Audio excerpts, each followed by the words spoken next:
now? Okay, do we have that? Does that make sense to you guys? Because the next possibility, of course, is going to be what happens if the standard deviations, the two samples, are different. Got it? We okay with this one before I move on? Guys, still there? Okay. Let me, oh, I got something here. Let's see what we have. Uh, okay, good. All right, let's move on. Wow, a lot of people have shown up since I last looked. They're lurkers, though. They're not talking. All right, so let's move on to the next example. The next example, we're going to take a look at what if the two samples that you take have unequal variances. In other words, one variance that you find is more than twice the other variance. Okay, I'm going to pull up another example that was from before. Okay, and again, this is from the examples that I posted for homework number 5, which is again not due tomorrow night; it's due next week. But it would be of, I think, of value to you to go back over it. Let's see. I'm going to have to move this out of the way so I can find something. Let's see. Okay. Let's see. Not equal variance. Let's take a look at this one.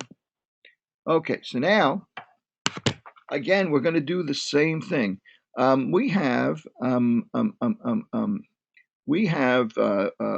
sample of 37, a sample of 37 HIV infected patients who have an unusual strain of tuberculosis. We're interested in the average age of onset for that unusual strain of tuberculosis. Okay, and as it happens, the mean for the 37 patients, the average age that they of onset was 28 years old.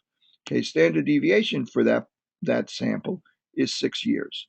Okay, we also sampled 19 non-HIV patients, maybe from the same population, demographic, or whatever, right? And we found that also had that same strain of tuberculosis, and we were interested in the age of onset for them. As it appears, it looks like they get it at an older age because their average age of onset is 40 years old. So now the standard deviation for this particular population turns out to be 22 years. Much more variability in this population than in the HIV infected population, right? Since S1 is more than twice, more than double, since S2 is more than double S1, I can't use the formula for the pooled standard deviation. I have to assume that these are unequal variances in these two populations. Now, I'm going to use the same logic I've used all along here. Nothing's really changed there, has it? I'm going to go back here. And I'm going to say, okay, my null hypothesis again. My null hypothesis, H null, is mu for the average age for HIV positive patients is equal to the mean age of onset for non-HIV positive population. Okay, so now my alternative hypothesis is that these two means are not equal. Okay, it's a two-sided hypothesis. And again, I'm going to, if I have a large enough sample, I could use Z, but I'm going to put T down here just to be safe for now.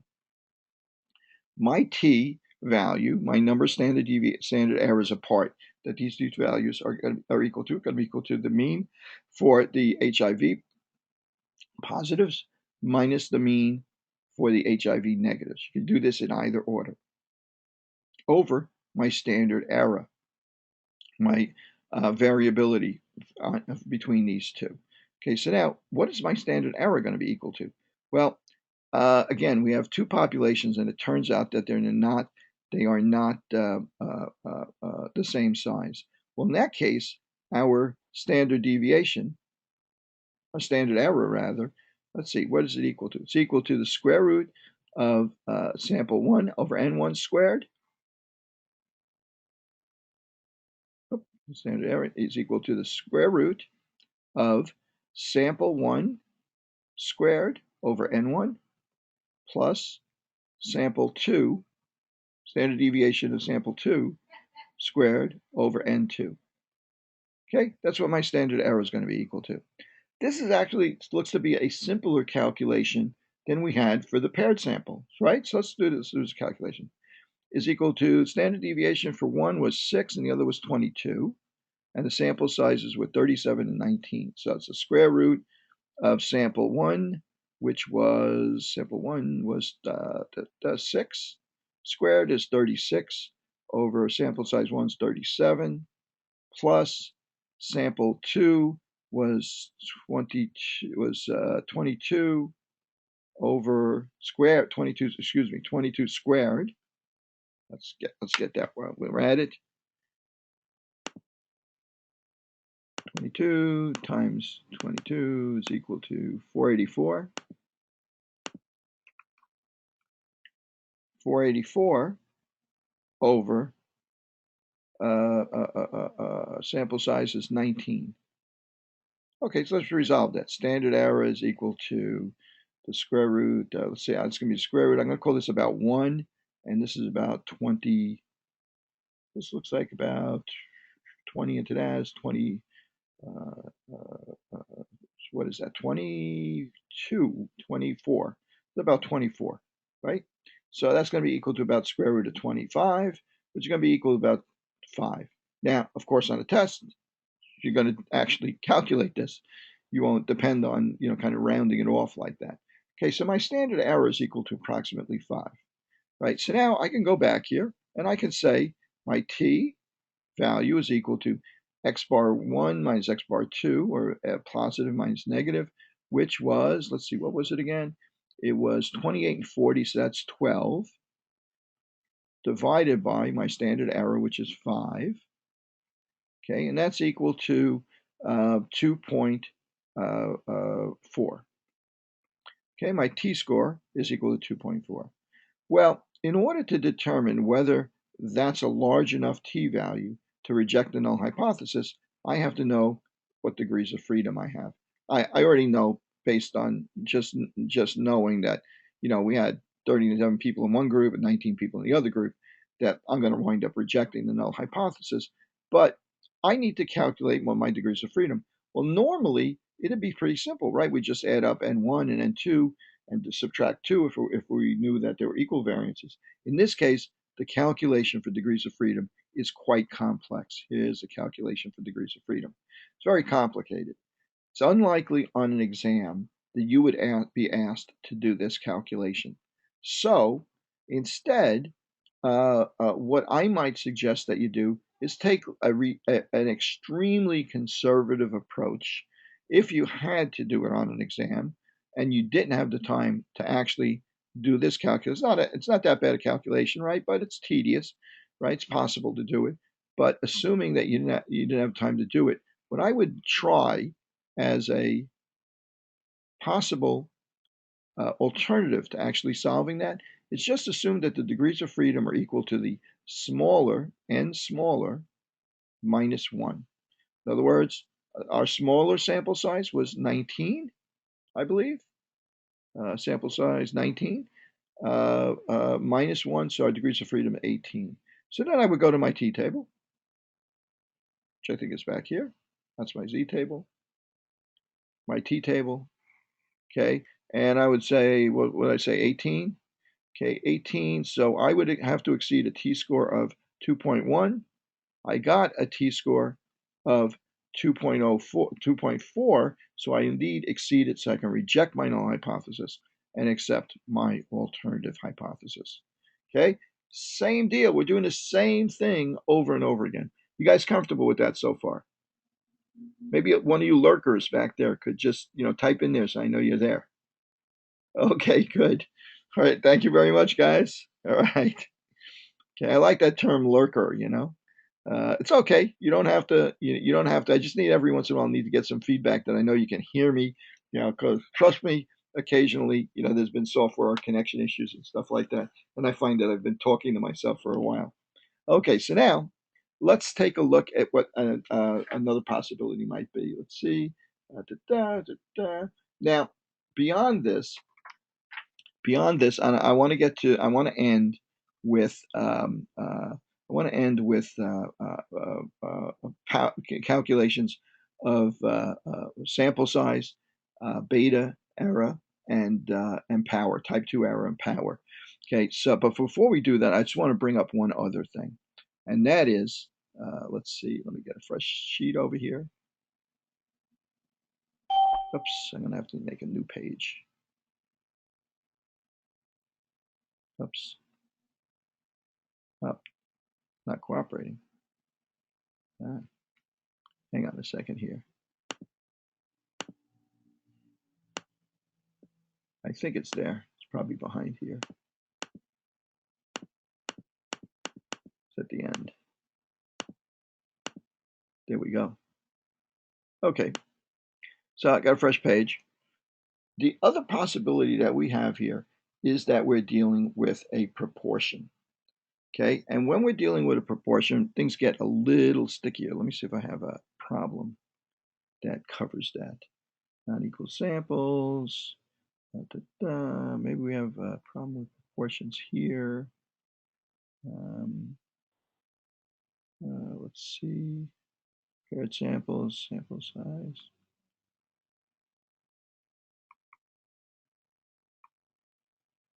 Nope. Already have that open. Power. Let's see. Proportions.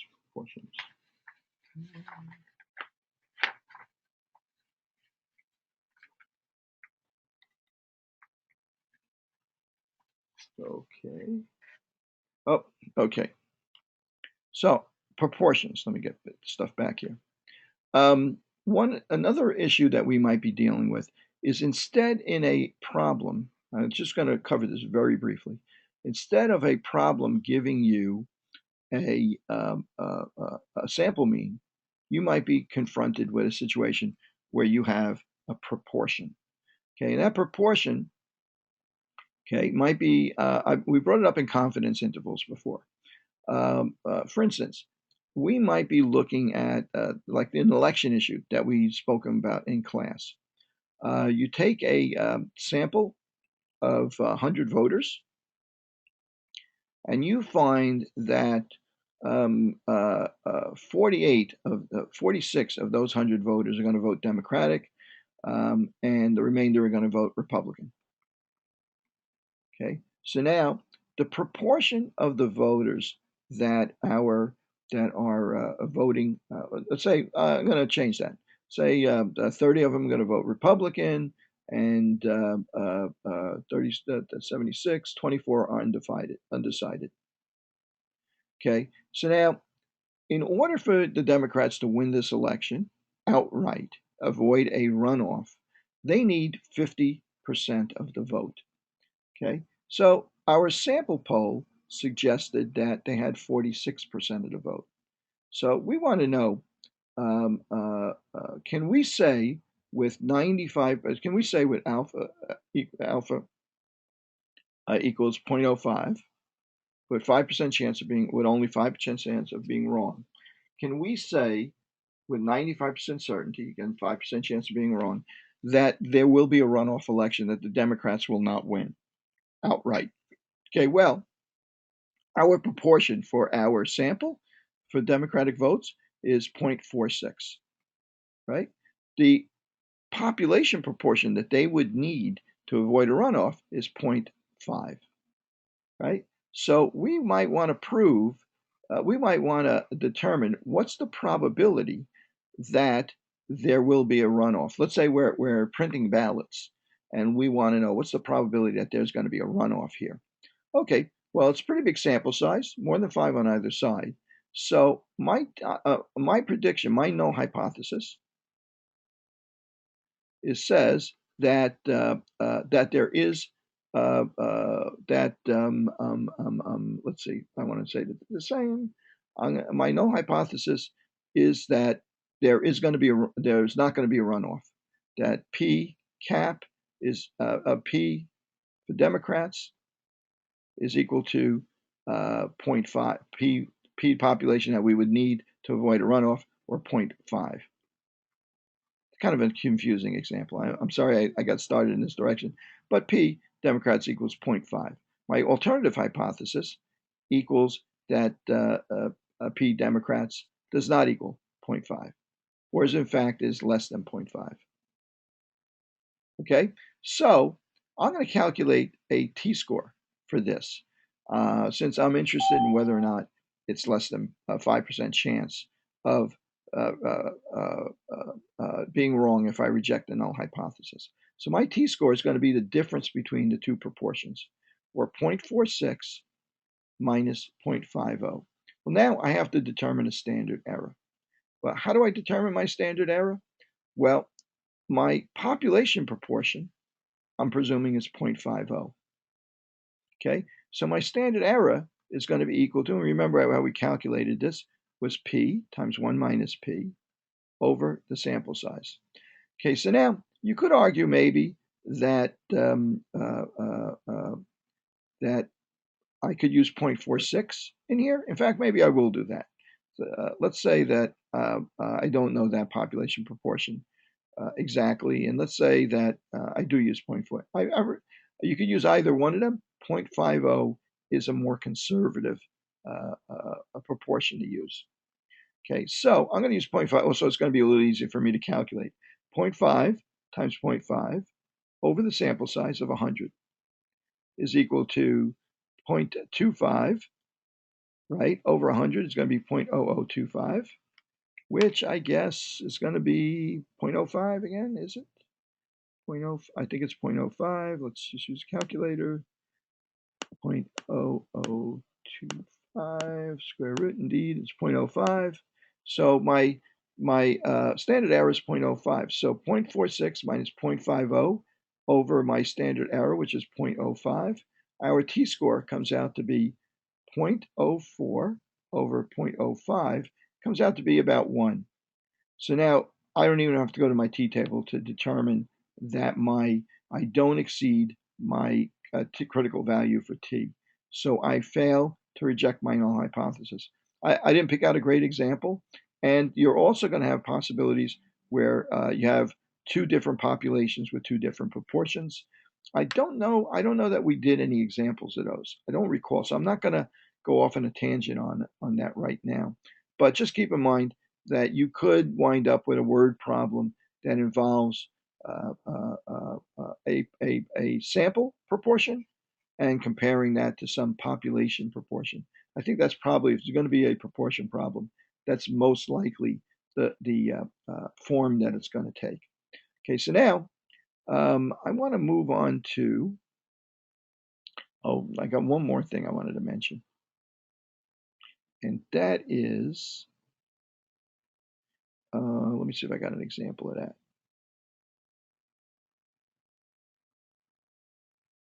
Let me see if I have an example of that. I think I do. Oh, okay, yeah, let's take a quick look at this. We really are covering a lot of material here, aren't we?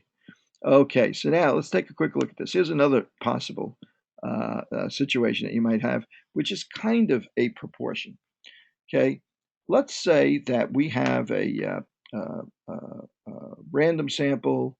In this problem, we have a random sample of 40 children from a population, and the probability a child in this weighs at most 2,500 grams, or weighs less than 2,500 grams, is 0.15. So we have a P. So we have a sample size of oops.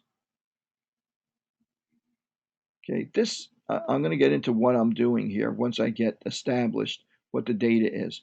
We took a survey, we took a sample of 40 children, and sample size is 40. We found that 15% of those children, right, P cap is equal to 0.15. 15% of those children were underweight, weighed less than 2,500 grams. Okay, and for the sample size of 40, what's the probability that 4 or fewer of these infants weigh at most 2,500 grams? In other words, what's the probability if I took a sample size of 40, given what I found in this study, what's the probability that I would find that 4 or fewer? Well, the most frequent outcome here is 15% of 40, right? That's, in other words, the most likely outcome is that you would get 6 out of 40 children, right? 15%. The probability is 15%, they told us. And if the sample size is 40, that would mean that we had 6 out of 40 to get that probability of 15%. Okay, so now if I take a new sample of size 40, what's the probability that we would get 4 or fewer, 4, 3, 2, 1, or 0, that were underweight?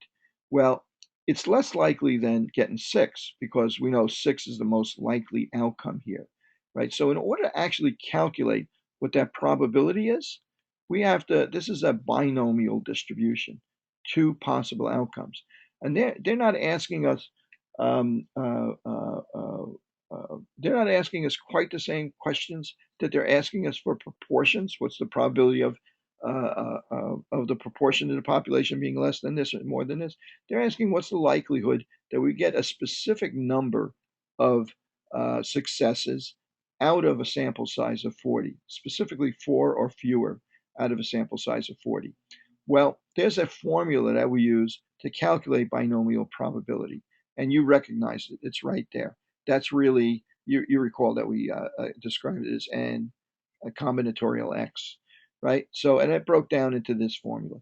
Well, these numbers get pretty big because n factorial is 40 factorial, and minus x is 36 factorial, and so on and so forth. And here's our probabilities, right? P to the 0.15 to the x power, probability of success for X trials is 0.15, and so on and so forth. So this, excuse me, this would be, I guess, 4. N would be 40. That's 0.15 to the fourth. This to the 30, 0.85 to the 36. Pretty complicated calculation. Okay, now it's conceivable you could do this where you're calculating, right? That's not out of the realm of possibility. If you have a calculator, it'll help you deal with these numbers. You could actually do this calculation. In fact, here's the solution to it. Another alternative to doing this, would be to use Excel, which has a function for binomial distribution in it, equals binom dist.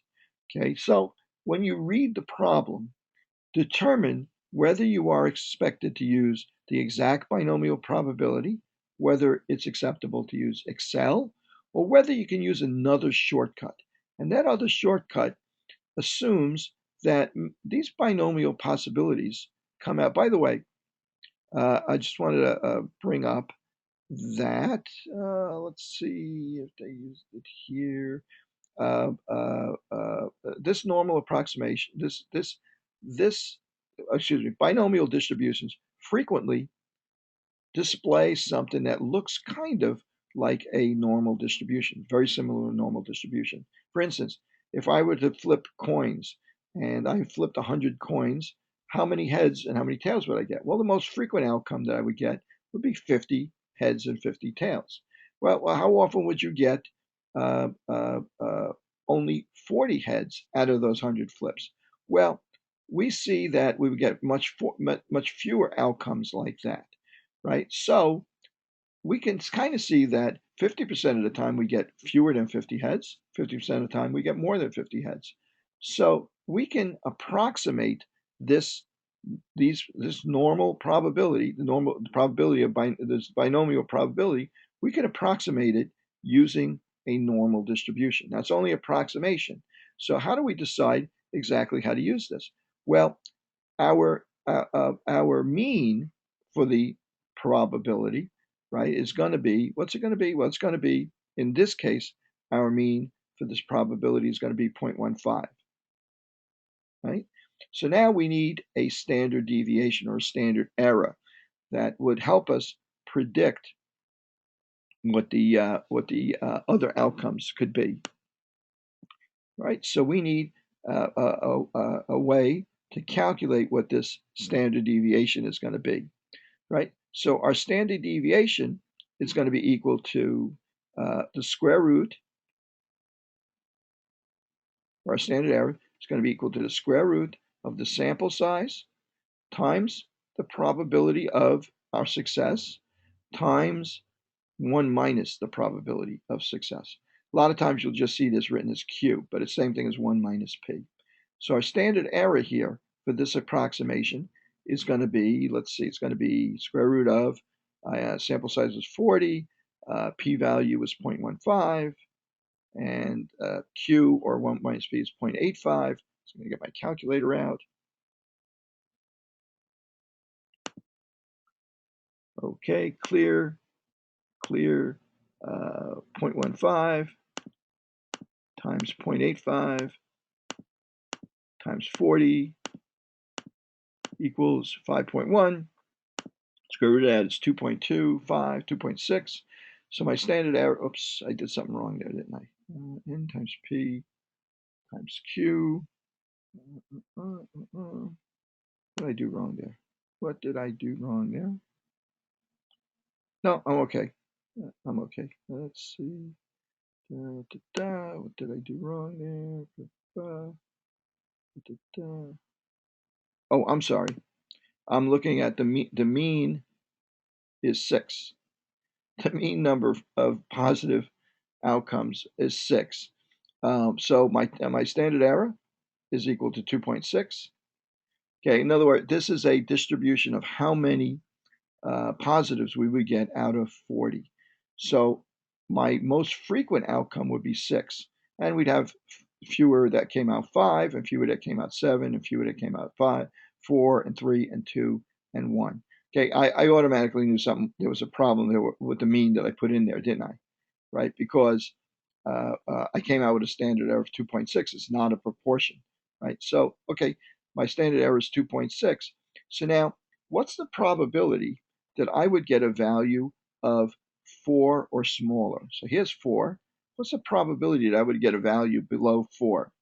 Well, there's a little trick here. Okay, so now I'm gonna say to myself, okay, my z-score is equal to my the values that I was looking for, which is 4 minus the mean, which would be 6 positives out of 40, over my standard error, which is 2.6.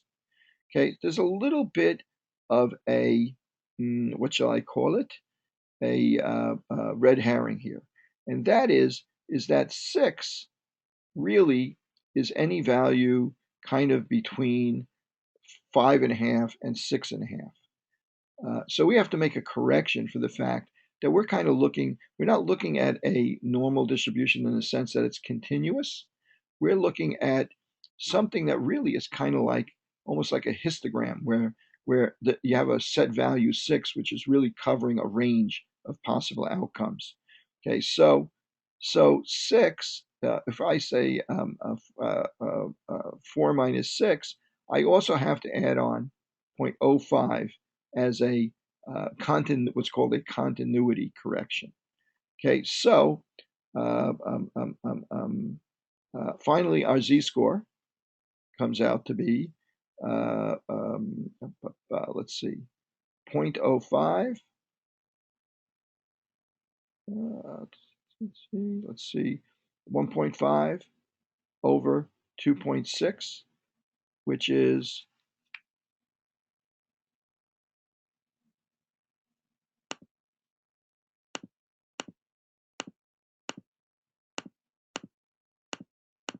equals points. I'm going to call it 0.6. So the probability of getting a value, and when I take a sample of 40, getting a value of 4 children out of those 40, or fewer children out of those 40 that are underweight, probability of getting that outcome is going to be represented by a z-score of 0.6. So if I go to my z-table, okay, z-table, z-score of 0.6, actually it's minus 0.6, is 0.27. So my probability associated with that, having this area, is 0.27, right? And I think the calculation, if you had gone through the calculation using the exact binomial, you would have gotten 0.26. In this case, we got a value of 0.27. So we were close to the exact binomial, not exactly the same, but very frequently this normal approximation to the binomial gives you an adequate outcome. Okay, I confused you a little bit there because I put that 1.15 in there, that proportion, when obviously I'm working with the actual number of outcomes, right? Remember I said n times p is the most frequent outcome, which was 6. So that's 0.15 times 40, because they told us the proportion in the sample was 0.15. So that's going to be our mean number of successes, right? Our middle number of successes. And our standard error is going to be equal to the square root of NPR. And that's not going to come out to a fraction. That's going to come out to a number. In this case, it came out to number 2.6. Okay, so I'm sorry if I confused you a little bit by sticking that 0.15 down there in error. Okay.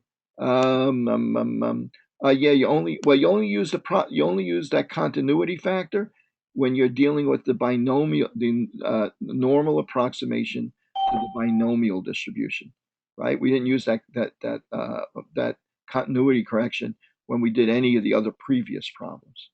Okay, does that make sense?